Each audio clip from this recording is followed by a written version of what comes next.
ما شاء الله، ما أجمل الخطابة من أخينا يوناندا. عسى أن تكون هذه الخطابة مفيدة لنا. ننتقل إلى البرنامج التالي، وهي جلسة حوار مع الأم راتih زلحقي المتخصصة في علم النفس، حيث ستركز الجلسة لحصول بيئة المعهد مناسبة للأطفال. إن شاء الله ستكون معكم في هذه الجلسة الأستاذة راني جناوانتي المتخصصة في علم التربية، وعليهما أن أفوض هذا المجال إلى المحاضرة ومديرة الجلسة. تفضلي يا أستاذة راني.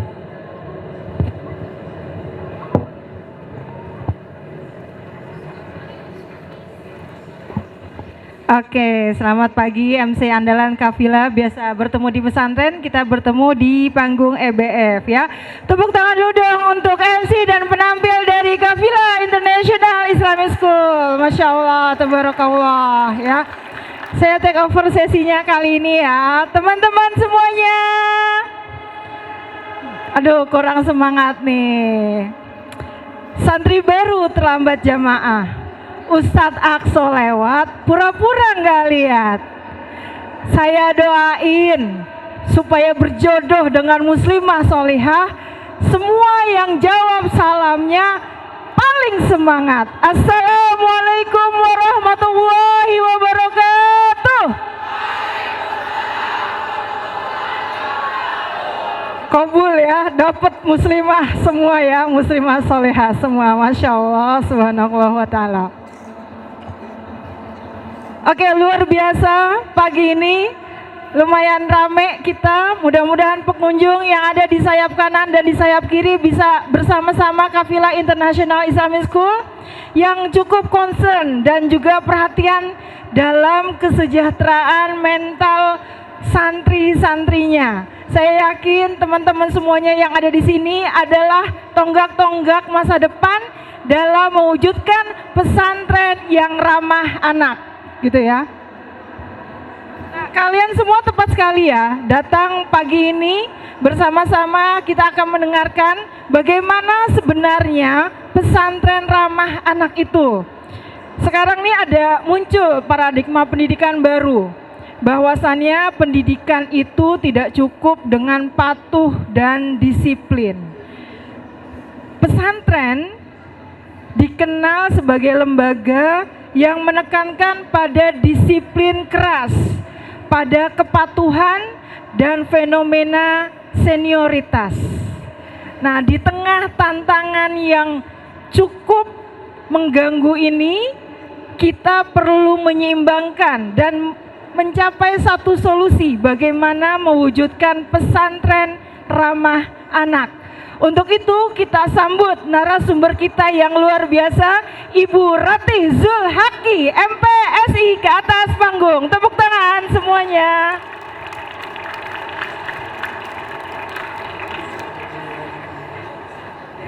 Ya, silahkan Ibu sama-sama. Oke, teman-teman semuanya, Ibu Ratih Zulhaqi MPSI ini, beliau adalah seorang psikolog dengan pengalaman 15 tahun di bidang asesmen anak, remaja, dan keluarga. Beliau adalah lulusan Magister Profesi Psikologi Klinik Anak dari Universitas Indonesia tahun 2009. Spesialisasinya adalah Family and Marriage Therapy. Jadi di sini kalau ada yang punya permasalahan keluarga, ustadz-ustadz punya permasalahan pernikahan, nah beliau bisa ditemui di kliniknya, di Klinik Kancil, Jakarta Selatan, gitu ya. Beliau juga adalah terapi practitioner, yaitu terapi sayang-sayangan katanya. Jadi punya masalah dengan saudara, punya masalah dengan orang tua, punya masalah dengan pasangan. Dan beliau juga merupakan praktisi rhythmic movement training level 1 sampai dengan level 3. Oke, selamat pagi Bu Ratih. Selamat pagi Ustaz Rani. Assalamualaikum warahmatullahi wabarakatuh. Waalaikumsalam warahmatullahi wabarakatuh. Sehat ya Bu ya? Alhamdulillah sehat. Oke, jadi ini kita ada satu fenomena Ibu ya, bahwasannya muncul istilah pesantren ramah anak seolah-olah ada juga istilah atau ada juga penyeimbangnya pesantren yang tidak ramah atau pesantren kurang ramah anak gitu kan. Padahal awalnya saya kira pesantren ramah dan tidak ramah ini adalah berasal dari bagaimana cara pesantren menegakkan nilai-nilainya kepada santrinya dalam kehidupan sehari-hari. Bisa jadi cara satu pesantren atau bahkan cara satu asatidz memperlakukan santrinya itu dianggap tegas, tapi bagi santri lain dianggap keras. Karena perlu kita sadari bahwasannya santri berasal dari latar belakang keluarga yang berbeda, kebiasaan yang berbeda, sehingga cara menyikapinya berbeda-beda gitu ya. Nah, bagaimana menurut pandangan Ibu Ratih? Baik, terima kasih Ustazah. Jadi sebenarnya ketika kita berbicara tentang pesantren yang ramah anak, bukan berarti pesantren tersebut tidak menerapkan aturan, bukan berarti pesantren itu tidak memiliki sistem konsekuensi ya. Jadi bahasanya bukan hukuman tapi konsekuensi. Artinya tetap memberikan kesempatan kepada anak atau santri untuk bereksplorasi sesuai dengan kelebihannya mereka, potensinya mereka, tapi tetap ada kesepakatan, ada aturan-aturan yang kemudian diterapkan. Nah, tapi yang paling terpenting adalah bagaimana menciptakan disiplin yang positif. Itu definisi ramah anak. Kalau tidak ramah anak berarti? Kalau yang tidak ramah anak berarti pertama, mengambil hak-haknya mereka sebagai makhluk hidup.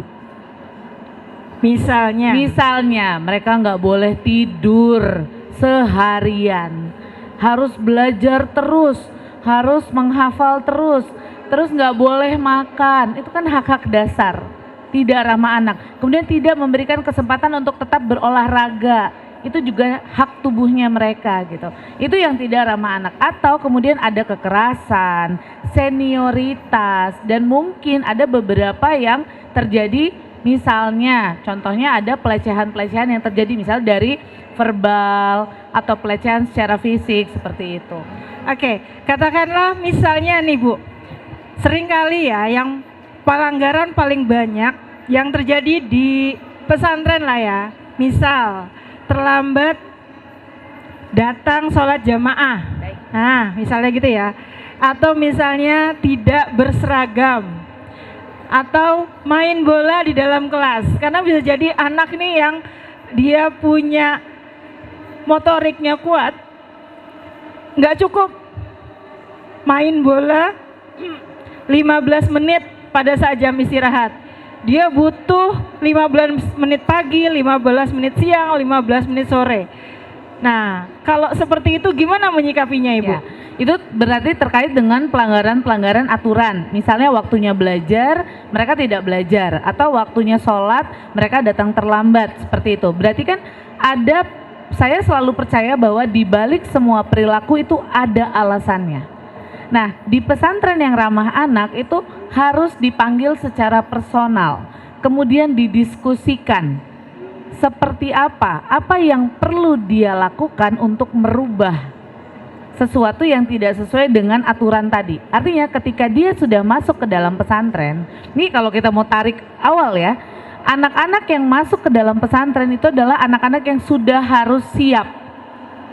Siap dalam artian mandiri. Mandiri itu ada 3. Ini oke. Ini mungkin menjadi tantangan bagi para pesantren gitu ya. Yang pertama, mandiri secara fisik sudah pasti.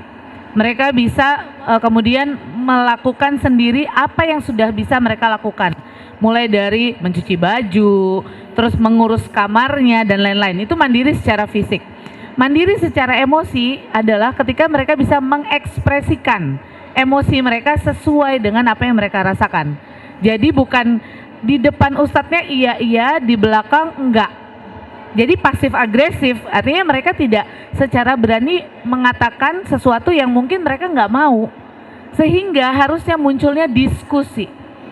Misalnya contohnya gini, ayo kamu mesti menghafal 5 juz sekaligus dalam waktu seminggu. Misalnya ada obrolan dari Ustadz. Kemudian dia merasa kayaknya saya nggak bisa deh gitu.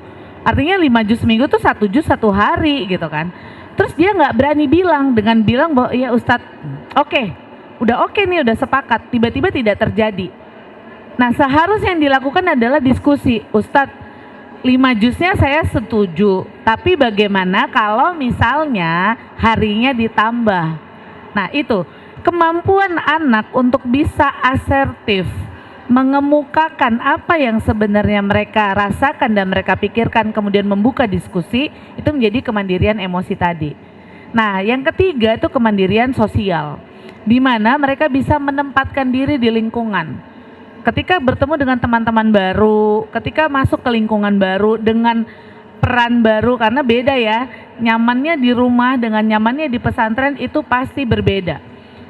Dan kebanyakan anak-anak yang saya tanganin yang kabur quote unquote dari pesantren, mudah-mudahan di Kafila nggak ada ya gitu, yang kabur dari pesantren itu adalah anak-anak yang merasa, aduh saya nggak nyaman di pesantren karena saya nggak ketemu TV. Saya nggak ketemu, tadi yang sebut siapa ya? Mobile Legend. Saya nggak ketemu game, saya nggak ketemu Roblox dan lain-lain. Artinya dia tidak bisa menyesuaikan diri sesuai dengan tuntutannya. Lah ya memang nggak akan ketemu, kan kamu lagi ada di dalam pesantren, gitu. Nah jadi para orang tua juga perlu untuk menyiapkan 3 hal ini, baru kemudian masukkan anak ke dalam pesantren.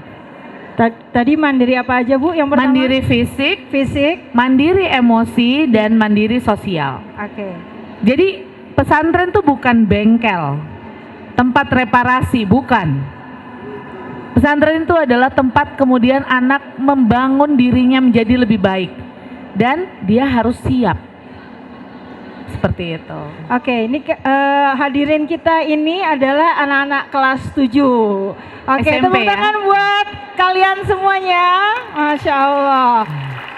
Mungkin boleh nggak nanti saya undang satu aja untuk saya tanya, boleh ya? Boleh. Nah ini anak-anak kelas 7 penting banget ya.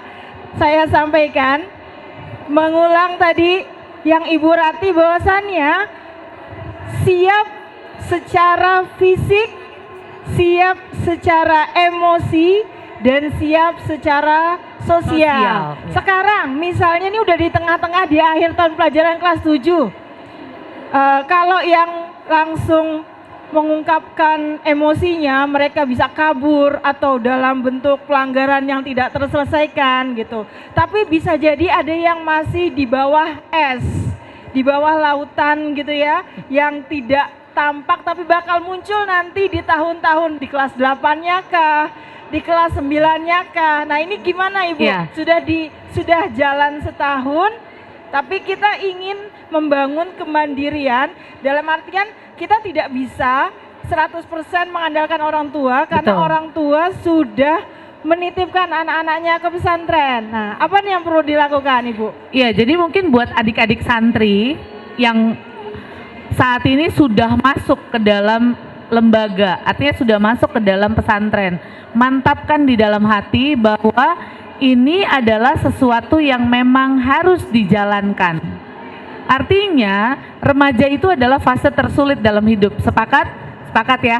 Kita dulu pernah remaja semuanya, remaja pada masanya. Nah kalian tuh sekarang sedang menghadapi fase yang juga sulit secara hormonal, secara perilaku, tapi bukan berarti tidak bisa mengatur diri. Jadi sebenarnya kalau misalnya mereka mulai merasakan, kok saya mulai males ya, atau kok saya mulai pengen pulang aja ke rumah, nggak mau ada di pesantren, itu jangan sungkan untuk menghubungi ustadz untuk ngobrol, untuk diskusi, kemudian mencari jalan keluar. Karena dengan diskusi dan mencari jalan keluar bersama, di situ tuh teman-teman remaja bisa merasa didengar. Dan mungkin untuk para ustadz atau ustazah juga yang ada di pesantren, kemudian bisa menjadi jembatannya mereka gitu. Artinya tadi, kita tidak bisa mengandalkan orang tua, karena posisi anaknya ini udah di dalam pondok nih, udah di pesantren. Nah kita menjadi orang tuanya mereka. Jadi parenting remaja itu adalah yang harus dilakukan oleh para ustadz dan ustazah di pesantren.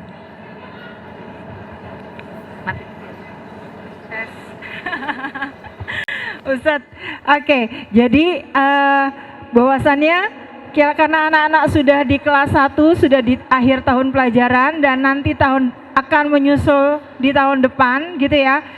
Anak-anak perlu memantapkan hati gitu kan. Kemudian apabila ada hal-hal mengganjal yang mereka itu bisa jadi akan muncul ketidaknyamanan gitu ya, nggak enak atau bahasa mereka perlu healing, healing yang tujuannya adalah keluar dari pondok gitu, maka perlu ngobrol dan diskusi mencari jalan keluar dengan ustadz-ustadznya gitu ya Ibu ya.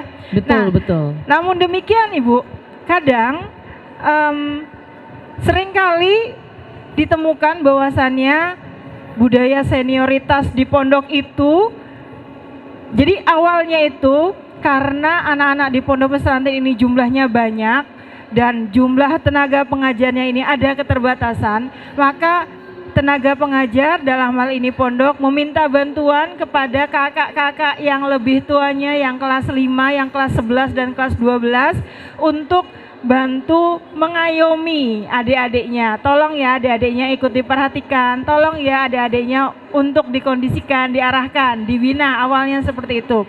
Namun kemudian ada kecenderungan senioritas yang dampaknya negatif. Jadi seolah-olah anak-anak melakukan tadi ada pemikiran konsep bahwasannya anak-anak yang masuk pesantren itu dituntut untuk dianggap sebagai miniatur orang dewasa yang mereka itu harus sempurna dalam ibadah, dalam tanggung jawab. Jadi begitu melakukan satu pelanggaran sedikit langsung ditekan, kemudian oleh kakak kelasnya misalnya, ya nggak ada ya kalau di kafilah nggak ada kan ya, itu mereka awas ya, jangan bilang-bilang. Nah itu gimana Ibu kalau ada fenomena seperti itu? Baik, itu kan bagaimana kemudian kita bisa merubah senioritas menjadi, senioritas itu nggak apa-apa, artinya kakak kelas punya peran mengayomi adik kelas itu nggak apa-apa, selama mengayominya dengan kasih sayang. Artinya menganggap bahwa kita bertumbuh bersama, kita itu suksesnya bersama, kita itu bisa jadi hafiz Qurannya bersama gitu. Kita dapat pahalanya bersama. Nah, bagaimana kemudian menumbuhkan si kebersamaan tadi? Tapi kalau muncul fenomena mengenai kakak kelas atau senior yang bully atau menekan adik kelas, berarti dia menganggap bahwa power dia menjadi kakak kelas adalah sesuatu yang membedakan dia dengan adik kelasnya. Seperti ada revenge atau balas dendam. Ketika dia dulu mengalami hal yang serupa, ini sama dengan konsep ospek. Ospek itu kan seperti itu ya.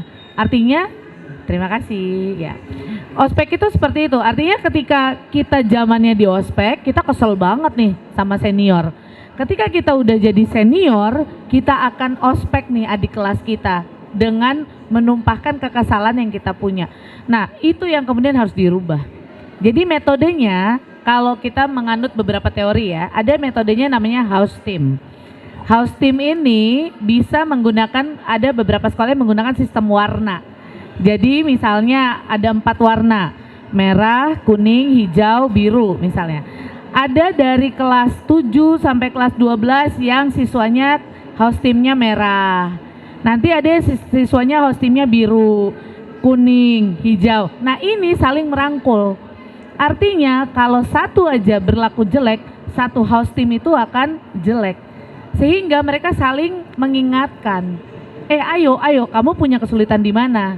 Jangan sampai nih house team kita warnanya jadi jelek di mata ustadz atau ustazah seperti itu. Nah ini dibangunnya dengan apa? Dengan kerjasama dan saling berkomunikasi. Seperti itu, Miss. Ya, berarti kemampuan dasar berkomunikasi siswa yang itu juga perlu dikembangkan yang awalnya tadi dari kesiapan dan kemandirian fisik dan juga emosi serta sosial gitu, betul, ya Ibu, betul. Ya. Nah, sekarang kalau misalnya kita tahu bahwasannya anak-anak dimasukkan ke pesantren dan pesantren itu dianggap sebagai lembaga pembentuk akhlak, gitu ya. Orang tua cemas dengan pergaulan yang ada di luar sana, gitu kan. Makanya dimasukkan ke pesantren, berharap bahwasannya pesantren ini bisa membentuk anaknya menjadi pribadi yang berakhlak dan berdisiplin. Pertanyaannya adalah bagaimana memastikan metode dalam membentuk anak yang berakhlak dan berdisiplin ini memiliki kemampuan dahsyat membesarkan hati tanpa mencederai dalam jangka panjangnya. Ya, tentunya ini kaitannya dengan SDM-nya. SDM, Pak SDM, oke. Iya, sudah pasti. Iya. SDM di dalam pesantren itu pun harus disayang. Artinya disayang itu bukan hanya materi ya, tapi diperlakukan dengan cinta, diperlakukan dengan hati. Kemudian mereka juga akan mencintai muridnya dengan kasih sayang tadi. Karena bagaimanapun children see, children do. Karena gini, pesantren itu beda dengan sekolah biasa yang mereka pulang pergi. Pesantren itu menjadi rumah kedua buat anak. Karena mereka tinggal di situ, mereka tidur di situ, mereka berinteraksi dengan teman-teman satu kamarnya gitu. Artinya itu menjadi rumah kedua buat mereka. Artinya siapa orang tuanya? Orang tuanya mungkin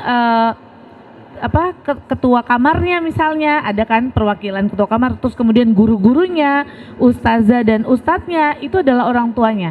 Nah, artinya kita sebagai orang tua dari santri juga harus penuh nih hatinya. Sayang, punya rasa cadangan tank kasih sayangnya penuh gitu tangki ya. cintanya tuh mesti penuh. Nah, SDM ini bisa dipenuhi tangki cintanya dengan cara ya bagaimana kemudian berdiskusi apa yang perlu dilakukan. Misalnya contohnya, SDM-nya diberikan enrichment atau pelatihan-pelatihan yang bisa kemudian membuat mereka menjadi orang tua buat santri dengan penuh kasih sayang misalnya gitu. Atau ditanya sebenarnya kebutuhan dari para SDM-nya ini apa? Saya tuh kurang bisa mendekati anak remaja karena kurang bisa berkomunikasi. Kasih pelatihan komunikasi. Kemudian ada role play-nya diterapkan.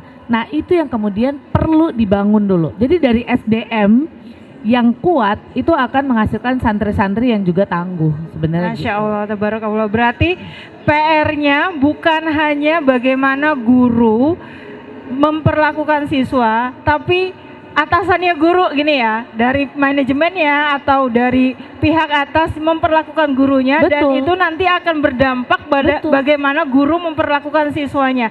Berarti bisa nggak nih kalau misalnya saya buat kesimpulan kalau ada pesantren yang dianggap kurang ramah anak itu karena guru-gurunya tidak diperlakukan kurang ramah? Bisa jadi. Oke. Memang itu yang banyak terjadi karena mungkin ada satu pesantren, bukan kafilah. Saya menangani bukan kafilah, pasti bukan kafilah. Tepuk tangan dulu deh buat kafilah. Ada salah satu pesantren yang kemudian saya juga visit ke pesantrennya. Anak ini mengalami satu kasus lah, ya mungkin kasusnya nggak bisa saya ceritakan apa. Tapi kemudian ketika saya visit ke sana, apa yang terjadi? Yang banyak curhat adalah gurunya. Guru curhat. Jadi saya melihat gini, kalau gurunya aja sudah banyak berkeluh kesah, sudah banyak hatinya tuh nggak penuh gitu ya, dia nggak penuh, dan banyak sekali kasih sayangnya bocor gitu. Betul. Bagaimana kemudian dia bisa memberikan pelajaran kepada anak menjadi guru yang penuh kasih sayang gitu. Oke, makanya tadi pas Ibu bilang bahwasannya pesantren itu adalah rumah kedua, kemudian guru-guru itu adalah menjadi orang tua kedua juga. Sebagaimana di rumah, kalau orang tua ingin menyayangi anaknya, maka dia harus penuh dengan kasih sayang supaya bisa membagi dengan kasih sayang ke anak-anaknya.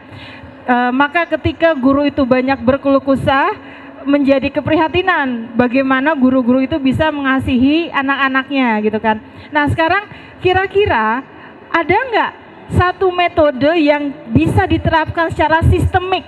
Sistemik artinya kalau kita mengandalkan personality atau kemampuan individu masing-masing guru itu kan seperti menyemai keberuntungan gitu ya, dan itu tidak sebagai satu institusi pendidikan kita tidak bisa bergantung pada itu.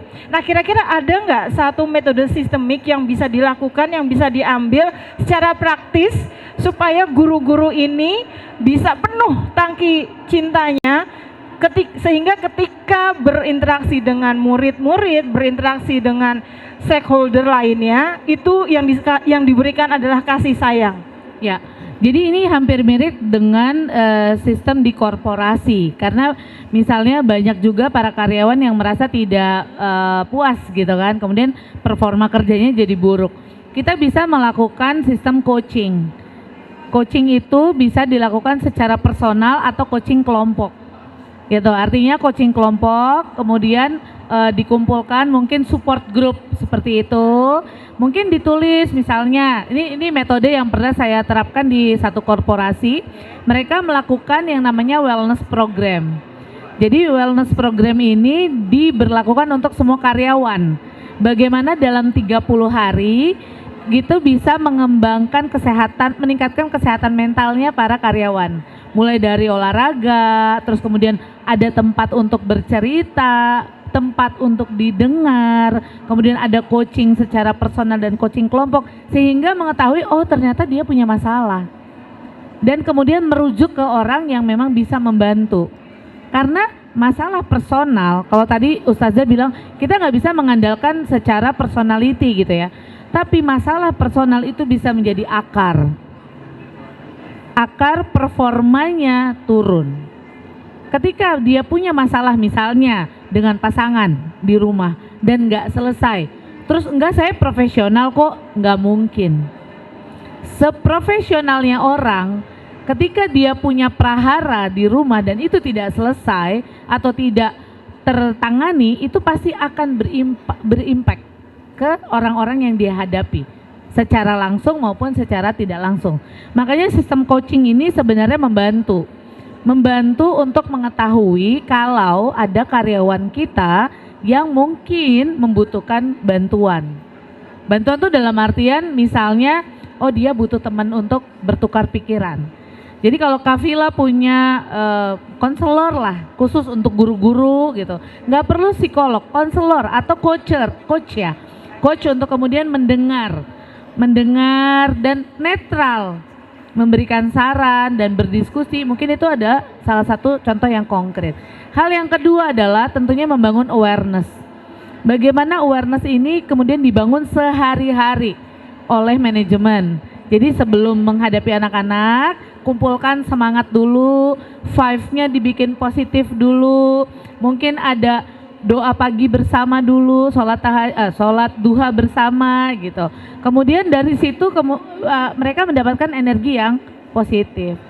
Ya kalau outing sesekali liburan boleh lah. Tapi healing itu bukan traveling. Oh beda ya? Heal itu kan asal katanya dari menyembuhkan. Tidak. Itu konsep yang salah. Traveling is not healing.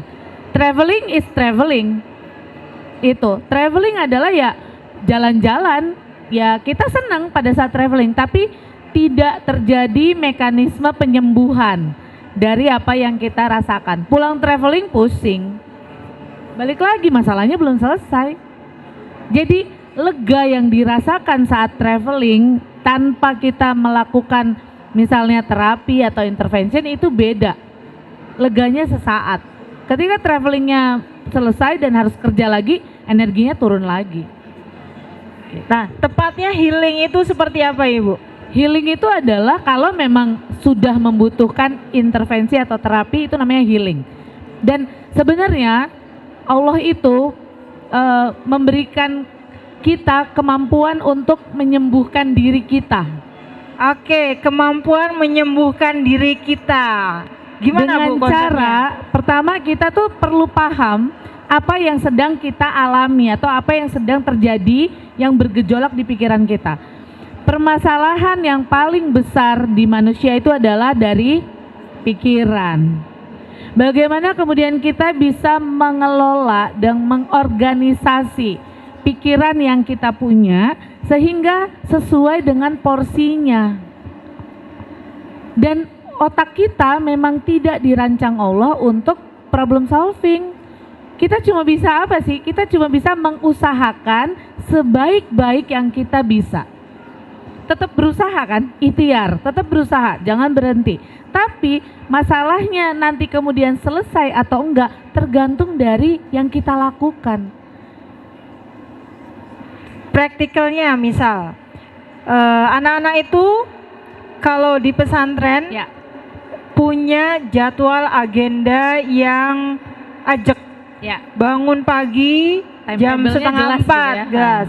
Setengah empat bangun, sholat tahajud, Ya. lanjut sholat subuh, Ya. lanjut tahfiz, makan, mandi, berangkat sekolah sampai zuhur, kemudian setelah zuhur makan siang, masuk sekolah lagi sampai asar ada istirahat sebentar, kemudian mulai tahfiz, sholat maghrib, tahfiz, isya, kemudian belajar sampai jam 9, tidur lagi, dan begitu Berulang. saja berulang. Ya. Maka kendala yang terbesarnya adalah mengatasi kebosanan. Ya. Pertama, mengatasi kebosanan karena ritme yang berulang, yang itu saja. Nah, ini mengakalinya gimana? Karena sebenarnya anak-anak sebenarnya sudah paham nih. Permasalahan saya terkungkung dalam satu area. Areanya mau areanya 3 hektar, mau areanya 5 hektar, tapi itu adalah area yang menjadi batasan dia bergerak. Karena pondok pesantren memang ciri khasnya itu. Mereka punya timetable yang jelas, dan di satu sisi itu membiasakan anak untuk disiplin pada kehidupan yang sudah tertata, tapi di satu sisi menimbulkan kejenuhan-kejenuhan yang bisa jadi bom waktu. Anak tahu bahwasannya permasalahan saya adalah bosen. Dia tahu. Nah, itu apa yang harus dilakukan kalau seperti itu, Nah, Ibu? Kalau ada anak yang bosen dengan rutinitas yang seperti itu, artinya dia belum mandiri. Belum mandiri. Jadi ketika Kaitannya gini, anak yang sudah mandiri, dia itu akan aware, punya kesadaran bahwa oh, saya memang secara sadar masuk ke dalam pesantren. Secara sadar loh, kan masuk ke pesantrennya bukan disuntik pingsan kan, tiba-tiba bangun di pesantren, enggak dong, enggak kan? Ya, bahkan pada saat pendaftaran, survei, mereka sadar melakukannya, bukan cuma karena disuruh orang tua. Nah, saya mau tanya nih, ada enggak teman-teman kelas 7 di sini, adik-adik santri yang masuk pesantrennya karena orang tua? Ayo ngaku yang karena nggak? orang tua siapa? Angkat tangan. Ada enggak yang bukan karena diri sendiri? Ustaz jangan dilihatin, Ustaz. Ada Ayo nggak? angkat tangan. Mana Ya. tuh? Sebelah sana. Ya. Namanya siapa? Mas ganteng, anak soleh. Coba sini. Ayo, tepuk tangan dulu dong buat temennya. Ini luar biasa loh, karena orang tua gitu ya, tapi masuk pondok pesantren. Namanya siapa? Ranalva sini. Ranalva banyak melanggar gak? Banyak melanggar gak? Banyak. Banyak. Melanggar apa aja? Bahasa, Terus apa lagi? keamanan, Keamanannya apa? masuk, Masbuk. Oke. Terus dikasih konsekuensi apa? mahkamah, Mahkamahnya disuruh apa? push up, nulis, Aduh, push up ya. Terus? denda juga. Oke. Itu kamu diajak diskusi dulu nggak? Sadar nggak kamu melakukan kesalahan gitu? Sadar. Konsekuensinya diterima? Terima lah. Lapang dada? Insya Allah. Insya Allah. Luar biasa, tepuk tangan. Oke. Nih Ibu, Nah, boleh ya. silakan Ibu. Oke, nah jadi ini bukan bermaksud mempermalukan kamu ya, enggak. Tapi ketika disuruh sama orang tua, sebenarnya awalnya pasti kamu sulit kan menyesuaikan diri, atau mungkin marah. Kadang sih. Ya, itu. Jadi hal itu yang perlu diperbaiki dulu. Bagaimana kemudian akhirnya, namanya siapa tadi? Arfa. Arfa. Bagaimana kemudian Arfa menjalani pesantren ini dengan sepenuh hati? Memang awalnya kayak, waduh, aku tuh padahal nggak mau di sini. Nah ini contoh-contoh kasus yang masuk ke saya tuh begini. Tapi untungnya Arfa bertahan. So Arfa tangguh berarti. Gitu, positifnya itu. Jadi awalnya pasti berat buat Arfa. Bahkan mungkin setahun ini dia banyak mungkin melakukan pelanggaran. Misalnya tadi masbuk gitu. Ayo udah deh kan yang penting dateng. Ya kan? Atau misalnya terus kemudian dikasih konsekuensi. Tapi dia berusaha. Nah di sini Arfa, contohnya Arfa. Terima kasih Arfa udah berani untuk tunjuk tangan bahwa Arfa disuruh dengan orang tua. Saya yakin kamu jadi pemimpin nantinya. Amin. Amin. Ya, gitu. Makasih Arfa, boleh kembali ke kursi. Nah, Makasih artinya ini banyak, salah satu Arfa. contoh. Iya. Salah satu contoh Ustazah bahwa ketika anak itu tidak secara sadar kemudian diberikan pemahaman, bukan udah ya dengerin aja apa kata ibu sama bapak. Pesantren itu yang terbaik buat kamu. Pesantren itu baik, saya setuju. Tapi kalau anak remajanya nggak setuju, pasti akan ada tantangan-tantangan. Mungkin nanti boleh survei. Anak-anak yang melakukan pelanggaran adalah kemungkinan anak-anak yang awalnya dia nggak mau. Oke, di sini siapa yang banyak catatannya di bidang bahasa? Oh, bidang bahasa. Yang banyak catatannya di bidang mahkamah keamanan? Ya. Artinya mereka tuh dan ini menular. Menular ya. Betul. Jadi remaja itu kan suka sekali melakukan perilaku yang ekstrim. Kenapa saya bilang menular? Karena kalau dia lihat temennya masbuk, hukumannya push up doang. Push up kan nguatin otot ya. Itu bukan hukuman. Push up itu olahraga. Artinya oke gitu kan.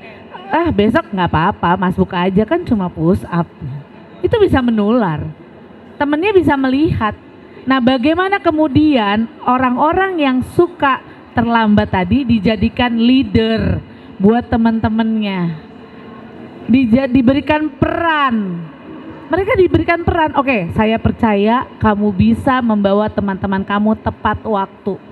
Kasih mereka apresiasi, kasih mereka penghargaan tuh apa? Misalnya selempang, panglima keamanan misalnya. Panglima keamanan, panglima bahasa.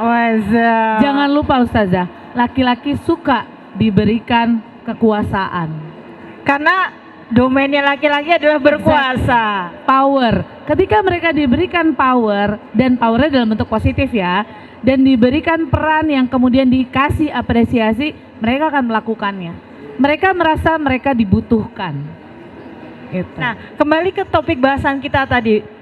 Untuk mewujudkan pesantren ramah anak, bahwasannya ketika rata-rata anak yang melanggar gitu ya, jadi kan pesantren yang dianggap tidak ramah itu tadi seolah-olah adalah pesantren yang menerapkan sedemikian disiplin tinggi, kepatuhan, senioritasnya tinggi gitu ya. Namun jika anak-anak itu berasal atau sudah mandiri sebelumnya, kemudian maka bisa ditekan tingkat pelanggarannya. Nah ini kan berarti baru dari sisi siswanya ya. Kalau dari sisi lembaganya tadi disampaikan perlunya guru-guru itu mengisi tangki kasih sayangnya sehingga guru-guru bisa memberikan kasih sayang. Kalaupun nanti ada pelanggaran, maka konsekuensi yang diberikan berdasarkan kasih sayang itu tadi, gitu ya. Disiplin yang positif. Disiplin yang positif.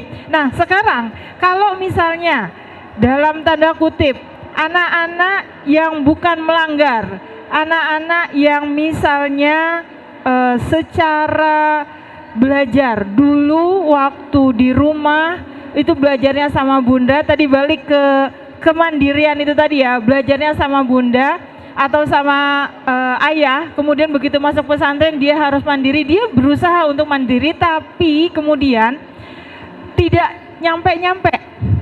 Oke, tapi kemudian tidak nyampe-nyampe nih, pelajarannya nggak tuntas-tuntas. Gurunya sudah memberikan remet dan sebagainya hingga pada suatu waktu yaudah kamu memang tidak bisa kalau kayak gitu. Nah itu termasuk ramah atau tidak ramah atau gimana Bu?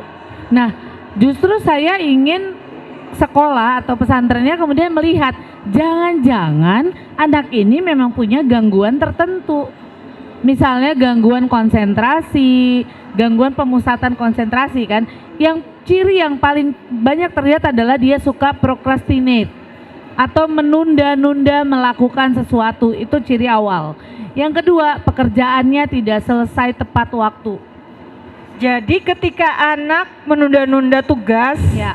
terus yang kedua apa tadi Ibu? Pekerjaannya tidak tepat waktu. Menunda-nunda Ya. tugas tidak tepat waktu. Kemudian fokusnya mudah terdistrak, jadi mudah fokus sekali mudah teralih. terdistrak itu Ya. adalah salah satu ciri gangguan konsentrasi tadi. gangguan Jadi konsentrasi. kita perlu bantu untuk mengatasi anaknya dulu. Walaupun sudah diberikan remedial, sudah diberikan pendampingan, karena nggak tepat sasaran kalau ternyata dia punya masalah konsentrasi gitu. Nah, solusinya ketika ketemu anak seperti itu maka harus diberikan konsultasi untuk selanjutnya Dilakukan assessment sebenarnya, ya, dilakukan assessment. Dari assessment itu bisa diketahui anak ini butuhnya apa sehingga Betul. bisa mendapatkan treatment apa gitu ya. Betul. Maka peran konselor kalau di tingkat pendidikan kita ada BK. Ya. Ini di atasnya BK lagi Jadi, konselor gitu saya ya. menyarankan sebenarnya di setiap pesantren itu ada psikolog pendidikannya. Psikolog pendidikan. Psikolog pendidikannya untuk kemudian bisa melihat kalau ada potensi-potensi anak yang bermasalah sehingga bisa cepat ditangani seperti itu. Oke, jadi dari baik itu bentuknya pelanggaran ataupun bentuknya permasalahan Akademis. pemahaman belajar akademik itu awalnya memang selalu dalam diakses gitu ya Ibu ya, diakses, diobservasi gangguannya ada di mana. Kalau dia berasal dari ketidakmandirian tadi, baik ketidakmandirian fisik, pribadi, emosi maupun sosial, dia belum sadar maka diberikan pemahaman. Kalau bentuknya gangguan maka diberikan semacam treatment, intervensi gitu ya. Oke, luar biasa. Ada pertanyaan dari sayap sebelah kanan yang punya masalah? Ini mumpung dengan Ibu Ratih, terapis psikologis dari sebelah kanan. Ada? Yuk, oke, dengan Ustadznya. Ini Ustadznya perlu kasih sayang Ibu ya. Dengan Ustadz Rudi, silahkan Ustadz. Ya, terima kasih Ibu, mohon izin. Kalau tadi kan konteksnya itu seperti ke anak-anak yang masih baru ya, di kelas-kelas 7, 8, 9. Pertanyaannya, kami pun yang sudah ngajar di SMA, itu masih ada anak-anak yang seperti itu Ibu. Di kelas 11, bahkan kelas 12 sudah tinggal setengah tahun lagi atau 1 tahun lagi mau lulus, tapi masih ada bawaannya adalah tidak bertanggung jawab, masih sering terlambat, menunda-nunda pekerjaan. Apakah itu masih belum beres urusan manajemen dirinya terhadap tanggung jawab di pesantren, atau memang penyakitnya yang nggak bisa disembuhkan itu Bu? Nah, kalaupun itu apa solusinya buat kami ini yang pengajar SMA? Gemes rasanya, udah 5 tahun di sini atau udah 6 tahun aja di sini, begitu ya, Ustaz? masih aja begini nggak sadar-sadar. Padahal dia akan menjadi penerus, jadi alumni dan jadi kader untuk ke depan. Terima kasih. Ya, terima kasih Ustadz. Jadi kalau tadi Ustadz bilang bahwa apakah itu masih belum selesai si soal kemandiriannya atau dia ada gangguan tertentu, bisa dua-duanya Ustadz. Karena sebenarnya anak yang tidak tertangani, contohnya misalnya ADHD deh. Tahu kan ADHD ya, Attention Deficit Hyperactive Disorder. Ini adalah gangguan yang paling sering diabaikan. Paling sering diabaikan karena merasa dia baik-baik saja. Tapi bandelnya minta ampun misalnya.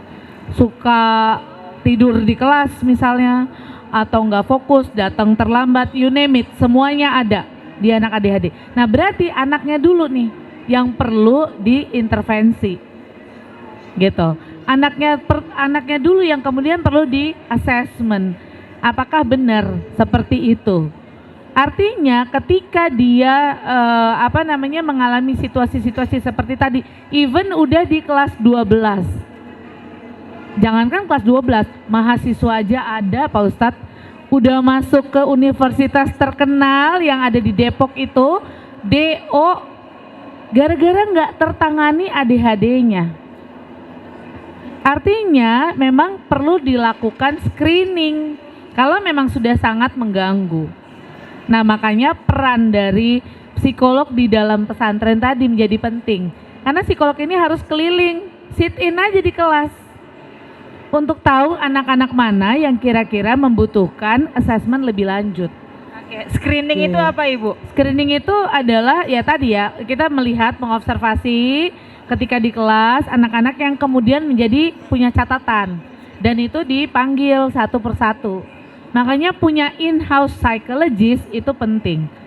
Psikologi di dalam gitu ya, psikologi pendidikan yang memang bertugas minimal di dalam psikologi pendidikan psikologi pendidikan yang bertugas di dalam pesantren, yang salah satu tanggung jawabnya adalah screening anak-anak itu tadi. Betul. Baik dari kelas 7, 8, 9 bahkan sampai tingkat atas, yang bisa jadi ketika di kelas 5 itu memang masalahnya belum tuntas dari sebelumnya gitu. Betul. Dan mungkin ini tambahan, ketika penerimaan di awal, komponen kemandirian fisik, emosi, dan sosial tuh harus menjadi komponen yang penting. Sehingga orang tua yang mau masukin anaknya ke pesantren, kemudian bisa membangun itu di rumah dulu. Oke, apa itu namanya? Aptitude test, bukan namanya. Artinya, saya tuh suka gemes kalau dengar orang tua yang, ya udah saya masukin aja ke pesantren, saya udah nggak sanggup ngurusnya. Dipikir pesantren bengkel, enggak. Tempat reparasi, enggak. Jadi pesantrennya juga harus picky. Maaf, kemandiriannya diatur dulu Bu, Pak. Gitu. Kalau kayak gitu nanti nggak punya murid kita Bu. Justru itu akan membuat orang tua yang mau masukin anaknya ke pesantren tuh banyak. Tapi kalau semua pesantren satu suara, orang tua pasti akan membentuk itu di rumah. Dan ini bisa menjadikan generasi muda kita generasi yang bagus. Baik. Mentalnya kuat itu tadi ya. Oke, jadi pentingnya jadi tapi itu bukan penyakit yang tidak bisa disembuhkan Ibu ya? Gak ada dalam psikologi itu namanya bukan penyakit, tapi gangguan. Gangguan itu pasti akan dia bawa seumur hidup. Tapi bisa diminimalisir gejalanya. Oke, jadi gangguan Ustadz bisa diminimalisir, luar biasa. Oke, dari sayap sebelah kiri ada yang mau bertanya, ada yang tidak bisa mengungkapkan pendapatnya, atau ada hal dan unek-unek yang ingin disampaikan yang menjadi pesantren ramah itu yang seperti apa sih menurut kalian? Dari sayap sebelah kiri? Nggak ada ya? Oke, dari sayap sebelah kanan Ustadz? Oke, baik, kalau tidak ada, satu ungkapan pamungkas untuk menutup dialog kita terkait mewujudkan pesantren ramah anak Ibu. Baik, pertama untuk mewujudkan pesantren ramah anak sebenarnya perlu kerjasama antara guru sebagai individu dewasa yang ada di pesantren itu, anak sebagai santri yang kemudian menjadi individu yang akan dilatih dan dikembangkan, dan orang tua. Kita tidak boleh mengesampingkan peran orang tua di sini, karena orang tua dan kita dan anak adalah segitiga hubungannya. Itu yang paling penting, pertama. Yang kedua, menerapkan disiplin yang positif kepada anak, disiplin yang penuh kasih sayang, disiplin yang penuh cinta, yang mau mendengar. Dan yang ketiga, yang paling terpenting, bagaimana SDM dari pesantren itu pun harus penuh hatinya, harus dipenuhi tangki cintanya. Artinya kalau gurunya penuh cinta, gurunya akan memberikan cintanya kepada anak, dan anak pun akan penuh cinta di dalam hatinya. Itu. Oke, terima kasih banyak, luar biasa. Tepuk tangan untuk Ibu Rati Zulhaqi. Terima kasih. Assalamualaikum warahmatullahi wabarakatuh. Oke, demikian agenda talkshow kita. Ibu Rati Zulhaqi juga membuka praktik ya, ada di Klinik Kancil di Jakarta Selatan, kemudian di Mitra Keluarga Depok, kemudian di Pion Pejaten. Jadi untuk anak-anakku semua, Bapak Ibu guru dapat menghubungi beliau pada saat jam praktiknya ataupun di luar jam praktik, nanti bisa janjian bagaimana jika ditemukan hal-hal yang serasa menjadi ganjalan terkait topik kita hari ini, bagaimana mewujudkan pesantren ramah anak. Insya Allah Kafila International Islamic School adalah pesantren yang ramah anak. Takbir! Saya tutup. Wassalamualaikum warahmatullahi wabarakatuh. wabarakatuh. Ya, saya kembalikan kepada MC Barafati.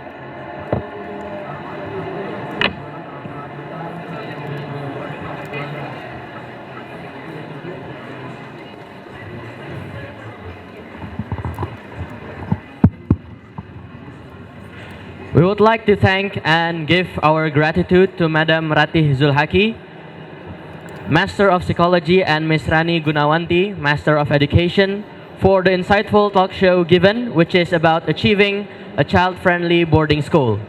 And we would like to invite once more our talk, which is Ms. Ratih Zulhaki, to be given a gratitude certificate by our teacher, Ustadz Reza Aditya Azhari.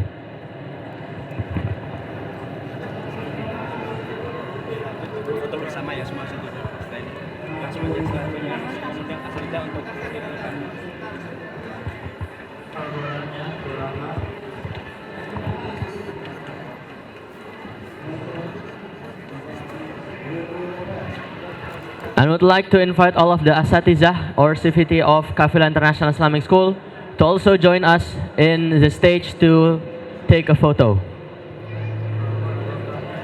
Untuk seluruh Asatizah bisa ikut ke atas panggung untuk berfoto bersama.